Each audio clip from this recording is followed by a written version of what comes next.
on to the next. Did you ever have a negative mindset due to multiple attempts? If yes, then how did you overcome it? So December attempt was my first attempt and वहाँ पे failure face करना ये मतलब मेरे लिए challenging था, क्योंकि life में फ़र्स्ट टाइम फेलियर फेस किया। उसके पहले कभी फेलियर ऐसे देखा नहीं है किसी भी लेवल पे। सो मतलब ऐसा नहीं बोलूँगी कि अगले दिन से ही पढ़ाई करना स्टार्ट कर दिया था तो मतलब मुझे बिल्कुल भी इफ़ेक्ट नहीं हुआ था। इफ़ेक्ट तो बहुत हुआ था, लेकिन बस बात वही थी कि रोने का टाइम नहीं था मेरे पास। मुझे ऐसा लगा कि यार क्या मिलेगा रो के, अभी से मैं मतलब रो लूँ और फिर मेरा टाइम वेस्ट हो जाए और ज़्यादा, क्योंकि मैं एक दिन भी वेस्ट करना नहीं अफोर्ड कर सकती थी और मुझ पर प्रेशर ज़्यादा था। मुझे एलएलबी का भी एंट्रेंस निकालना था और मुझे एमकॉम के भी एग्ज़ाम्स देने थे। तो वो सब सोच के मैंने पहले से अपने ऊपर मतलब ऐसे कर लिया कि खुद को समझा लिया 25th को ही कि आज एक दिन जितना इफ़ेक्ट होना है, जितना बॉदर होना है वो लो, बट कल से पढ़ाई स्टार्ट करनी है ताकि 25th ऑफ अगस्त को वापस ये चीज़ ना रिपीट ना हो, ये दिन वापस से ना देखना पड़े। और आपको पता है अटेम्प्ट्स लगते हैं तो हम तो होते ही हैं डीमोटिवेट, लेकिन हमसे मतलब हमारे पेरेंट्स, हमारे क्लोज वंस, हमारे फ्रेंड्स वो भी काफ़ी मतलब डिमोरलाइज हो जाते हैं। उनके अंदर भी एक नेगेटिविटी आने लगती है, भले वो हमें ना दिखाएं, लेकिन उनको भी एक ऐसे डाउट आता है कि इससे हो जाएगा, कहीं हम इस पर ज़्यादा प्रेशर तो नहीं बना रहे। तो मुझे ऐसा था कि मुझे ऐसे वो सब उनको दिखाना नहीं है कि यार मैं नहीं वीक पढ़ सकती ना, अगर मैं ही वीक पढ़ जाऊँगी, जो कोर्स मैंने खुद ने चूज़ किया है अगर मैं उस पर वर्क नहीं करूँगी, वीक पढ़ जाऊँगी, तो फिर बाकी लोग मुझ पर कैसे फेथ दिखाएंगे। मैंने अगले दिन से पढ़ाई स्टार्ट की, मेरे फ्रेंड्स फैमिली ने भी मुझे सपोर्ट किया कि हाँ तू इस बार कर सकती है, कर लेगी तू। तो ऐसा था। एक चीज़ during the preparation phase negative thoughts जो आते हैं उसको ओवरकम करने के लिए मैं सजेस्ट करूँगी कि आप प्रिपरेशन इतना स्ट्रॉन्ग रखो। मैं अपने प्रिपरेशन में इतना बिजी थी कि ना मुझे नेगेटिव थॉट्स ना आने का टाइम नहीं था, और अगर आता भी था ना कि अरे यार क्या होगा इस बार फेल तो नहीं हो जाऊँगी, फिर से वही सब चीज़ें हो गई, तो मैं फटाक से जो मैंने पढ़ा है ना, मैं फटाक से क्वेश्चन पेपर लेके बैठ जाती थी कि क्या आया था ऐसा कि जो मुझे नहीं आया। आरसीडी से मेरी बहुत फटती थी, तो मुझे ऐसा था कि यार इतना पढ़ने के बाद भी नहीं जम रहा, क्यों नहीं जम रहा, रुको। क्वेश्चन उठाया, मतलब क्वेश्चंस देखने लगी, गाइडलाइन आंसर्स देखने लगी। फिर ऐसा था कि ज़्यादा से ज़्यादा मतलब देखने लगा, क्वेश्चंस देखने पर समझ में आने लगा और थोड़ा कॉन्फिडेंस बिल्ड हुआ। ऐसे आप पढ़ते रहोगे ना, पढ़ाई से रिलेटेड चीज़ें देखते रहोगे, एग्ज़ाम से रिलेटेड कि मुझे कैसे क्लियर करना है, यूट्यूब पे कितने मोटिवेशन, कितने सारे स्ट्रैटेजीज़ अवेलेबल है, वो सब देखोगे ना, आपको खुद ना थोड़ा अच्छा फील होगा। तो ये सब चीज़ों से ही मैंने मतलब ये सब चीज़ों ने हेल्प की है मुझे ओवरकम करने में। सो येस, प्रिपरेशन इतना स्ट्रॉन्ग रखो कि अपने आप कॉन्फिडेंस बिल्ड हो और फिर आपको खुद ही पुश मिले कि मुझे इस बार में क्लियर करना है, मेरा हो जाएगा। CS complement with CA? Yes, definitely it does. CA आपका अकाउंट्स, फाइनेंस, टैक्सेशन ये वाले एस्पेक्ट्स को टच करता है, एंड CS में आपका लीगल, कंप्लाइंसेस, सेक्रेटरियल मैटर्स, फिर कॉर्पोरेट लॉ से रिलेटेड ये सब चीज़ों को कवर किया जाता है। तो बेसिकली अगर आप दोनों कोर्स करते हैं या फिर आपके पास दोनों डिग्रीज़ हैं तो आप एक किसी भी क्लाइंट का legal as well as financial and accounts, taxation सारे मैटर्स को हैंडल कर सकते हैं। तो both the courses are complementary to each other. Next, big fan ma'am. Thank you, Khushi. She's my friend. The way my friends hype me is just pure bliss. Next is how to deal with tax in CS executive.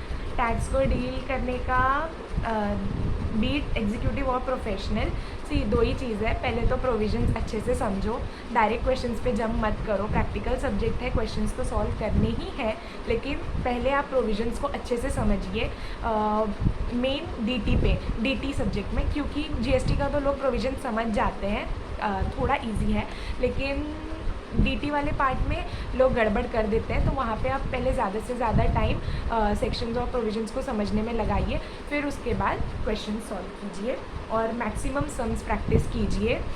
मैं suggest करूँगी अगर आप executive level पे हैं तो भी एक बार CA inter के सम्स को मतलब गो थ्रू कीजिए, और प्रोफेशनल पे हैं, प्रोफेशनल लेवल में तब तो आपको मतलब लाइक करना ही है। इंटर फाइनल दोनों का आप देख के जाइए। मेरा फाइनल का मैं इतना नहीं देख पाई थी, बट मैंने इंटर अच्छे से किया था। सो येस, मैक्सिमम सम्स आपको सॉल्व करने हैं, अपने खुद के नोट से कीजिए जो आपको क्लासेस वगैरह से मिले होंगे। उसके अलावा सीए के सम सॉल्व कीजिए। फिर अगर टाइम बच रहा है तो मॉड्यूल के भी सम्स एक बार देख के जाइए। एंड टैक्स में एक गलती जो मैंने की थी वो मत कीजिएगा, सेलेक्टिव अप्रोच से स्टडी मत कीजिए कि सिर्फ मैं प्रैक्टिकल करके जाऊंगा तो हो जाएगा। नहीं, थियरी भी पूछते हैं, पेनल्टीज़, इंटरेस्ट, सेक्शंस, कंपाउंडिंग वगैरह, मतलब जो चीज़ें हमें ऐसे लगती है कि नहीं आएंगी वो भी आ सकती हैं। प्रोफेशनल लेवल पे तो हुआ है इस बार टैक्स का पेपर, जिन्होंने दिया उन्हें पता होगा। सो येस, सेलेक्टिव अप्रोच मत रखिए। How to prepare for CS professional group 2 old syllabus. Group 2 में 3 सब्जेक्ट हैं अपने। मैंने क्या स्ट्रैटेजी फॉलो की थी मैं वो आपसे शेयर कर देती हूँ। अगर आपका ग्रुप 3 क्लियर हो चुका है तो IBC तो आपका हुआ होगा थोड़ा बहुत ओपन बुक में, तो आप IBC से ही स्टार्ट कीजिए। IBC काफ़ी इंटरेस्टिंग पार्ट है, ग्रुप 2 में मेरा फेवरेट पार्ट था IBC, तो आप वहाँ से स्टार्ट करेंगे तो थोड़ा ईजी हो जाएगा। फिर उसके बाद CR वाले पार्ट में आप इम्पॉर्टेंट चैप्टर्स पे पहले फोकस कीजिए। इसका मतलब ये नहीं है कि आपको छोटे वाले चैप्टर्स छोड़ देने हैं, क्योंकि छोटे वाले चैप्टर्स लाइक कॉम्पिटिशन एक्ट, फिर उसके बाद fast track mergers, cross border mergers, उससे भी क्वेश्चंस आते हैं, लेकिन वो मैनेजेबल है, मतलब आप कर सकते हैं। लेकिन आपको ज़्यादा टाइम देना है टेक ओवर पे, मर्जर एंड अमेलगमेशन पे, जो क्रस्ट है CR का, तो वहाँ आप ज़्यादा टाइम दीजिएगा। फिर उसके बाद RCD के लिए बोलूँगी, छोटा पैकेट बड़ा धमाका है।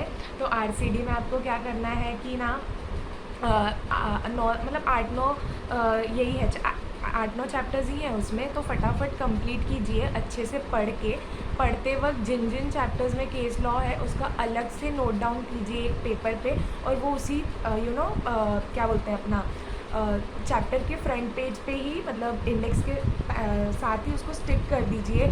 और वो केस लॉ के नाम ना, मैक्सिमम केस लॉ के नाम जो इम्पॉर्टेंट वाले हैं वो याद रखने का ट्राई कीजिए।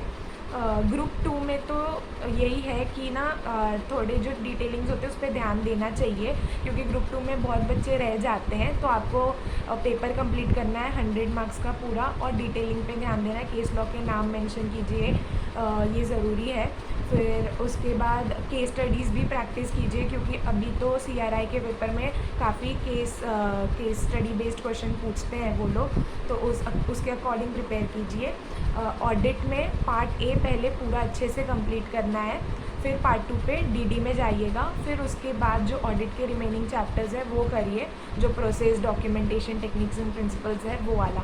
लेकिन जो पार्ट A है 40 मार्क्स का, उसको अच्छे से एकदम करके साइड कर दीजिए, ताकि वो 40 मार्क्स आपके सिक्योर हो जाएं। फिर उसके बाद आप DD, ethics and then audit में वो प्रोसेस वाले चैप्टर्स सारे। फिर जो प्रिंसिपल्स हैं वो अदर प्रिंसिपल्स वाले एंड ऑडिट वाले, वो तो मतलब हो ही जाएंगे, वो आप एक बार रीड भी कर लोगे तो ओनवर्ड्स में आप लिख सकते हो। उसमें वैसे भी इस बार काफ़ी comment based, opinion based question ही आया था, तो वो रीडिंग से भी हो जाएगा। लेकिन जहाँ ज़्यादा टाइम की ज़रूरत है वहाँ ज़्यादा टाइम दीजिए। स्पेशली RCD में पढ़ने के बाद ज़्यादा से ज़्यादा केसेस देखिए, पास्ट में कैसे केसेस आए, कि लिंक करना मतलब स्टार्ट कर दो कि आपने जो पढ़ा है उस पर कैसे केसेस आते हैं, किस तरह के क्वेश्चन पूछे जाते हैं। सिर्फ प्लेन रीडिंग करके और ऐसे प्रोविज़न याद रख के जाओगे तो वहाँ केस देख के समझेगा ही नहीं कि कौन से केस में कौन सा प्रोविज़न लिखना है। तो ना वो एक चीज़ है कि केस देखो, फिर ना लिंक करो, कनेक्ट करो कि हाँ इस मतलब इस प्रोविज़न में ये जो लाइन मैंने पढ़ी इस पर ऐसा केस फ्रेम हो सकता है, तो उस अप्रोच से पढ़ो। और केस लॉ के नाम तो ज़रूर याद रखो, specially for chapters like chapter number 2, 4, 9 के सब के लिए तो याद रखना ही चाहिए। So yes. How to clear open book, marks ही नहीं आ रहे। ओपन बुक में अगर मार्क्स नहीं आ रहे तो या तो आप 100% पेपर नहीं अटेम्प्ट कर रहे हैं, या फिर आपका जो राइटिंग स्टाइल है ना, जो आंसर राइटिंग का पैटर्न है वो सही नहीं है। तो अगर आपके किसी फ्रेंड ने या किसी रैंकर के पेपर्स आपके पास हो तो वो देखिए कि कैसे लिखा जाता है। जिसका क्लियर हो गया है उसका मतलब आई मीन उनके रिफ़र कीजिए papers. So it will be helpful, क्योंकि ओपन बुक में यार और क्या ही करना है, अगर आपको आंसर्स मिल रहे हैं फटाफट, अगर आंसर्स नहीं मिल रहे तो फिर आपको वैक्सीन में, इंडेक्स मैपिंग में, वो सब पे ज़्यादा टाइम देना पड़ेगा। बट अगर वो सब कोई प्रॉब्लम नहीं है तो दो चीज़ का ही प्रॉब्लम होगा कि आप अपने आंसर राइटिंग स्टाइल से उन्हें सेटिस्फाई नहीं कर पा रहे, या फिर आप 100% मार्क, मतलब 100% पेपर नहीं अटेम्प्ट कर रहे। सो ये दो चीज़ों पे ध्यान दीजिए। What strategy shall one apply for CS executive exams? See whether executive और प्रोफेशनल, जो स्ट्रैटेजी मैंने अभी तक आपको बताई है, आप वो फॉलो अगर करेंगे तो वो आपको दोनों स्टेजेस पे हेल्पफुल होंगी। And apart from that, two other extra points which I would like to add for executive students is कि पहला तो अपना बेस स्ट्रॉन्ग कीजिए, बेसिक कॉन्सेप्ट्स में ज़्यादा टाइम इन्वेस्ट कीजिए चीज़ें समझने में, क्योंकि अगर अभी आप अच्छे से चीज़ें इन डेप्थ जाके समझेंगे, लीगल टर्म्स को अच्छे से समझेंगे, एक्ट्स को, एक्ट, रेगुलेशंस, रूल्स, ये सब अच्छे से अगर आप क्लैरिटीज़ में लाएंगे तो आपको प्रोफेशनल में हेल्प होगी। आपको प्रोफेशनल में ज़्यादा टाइम नहीं देना पड़ेगा चीज़ें समझने में, आप फटाफट अपना वास्ट सिलेबस कंप्लीट कर पाएंगे।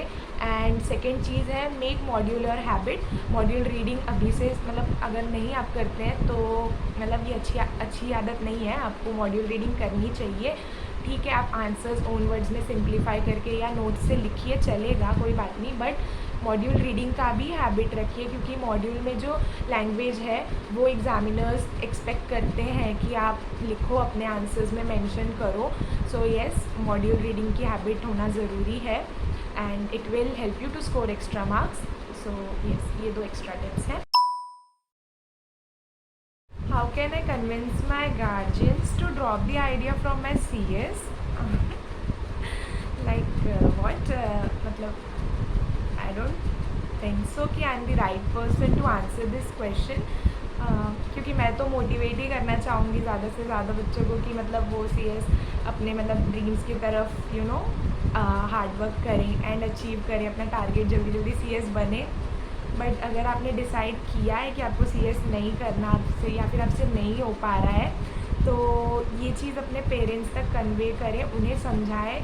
पेरेंट्स थोड़े रिजिड होते हैं अपने थॉट्स को लेकर, बट आप उन्हें बताइए कि मतलब मेरा इंटरेस्ट नहीं डेवलप हो पा रहा है, मुझसे नहीं होगा, मेरा टाइम वेस्ट हो जाएगा, इससे बेटर है कि जो चीज़ें जिसमें मेरा इंटरेस्ट है मैं वो करूँ, वहाँ मैं शायद अच्छा कर सकता हूँ या कर सकती हूँ। सो यस, लास्ट क्वेश्चन, कैसे आपने इतना पढ़ा? कैसे पढ़ा ये तो नहीं पता, बट हो गया। हाँ, इतना पता था कि सपने बहुत बड़े हैं, मतलब रैंक लाना, और मतलब रैंक लाने का सपना हमेशा से था, और ये इजी तो मतलब जर्नी नहीं होने वाली थी, तो सपने बड़े थे, तो इसलिए तगड़ी मेहनत भी लगने वाली थी, तो उसके लिए अपने आप को मेंटली प्रिपेयर किया और बस हो गया। सी यही है कि सपने बड़े रखने चाहिए। देयर इज़ अ सेइंग कि aim for the moon, even if you miss it you will land among the stars. So yes, वैसे ही एम हमेशा टारगेट अपने हाई सेट कीजिए।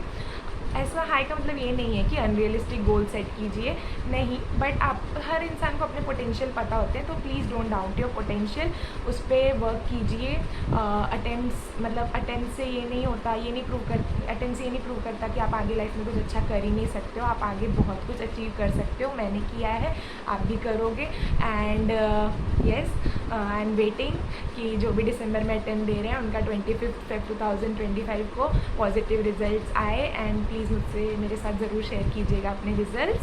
सो येस, अगर आपको थोड़ा सा भी मतलब ये वीडियो हेल्पफुल लगा हो, so please do consider subscribing. Yes, and thank you so much.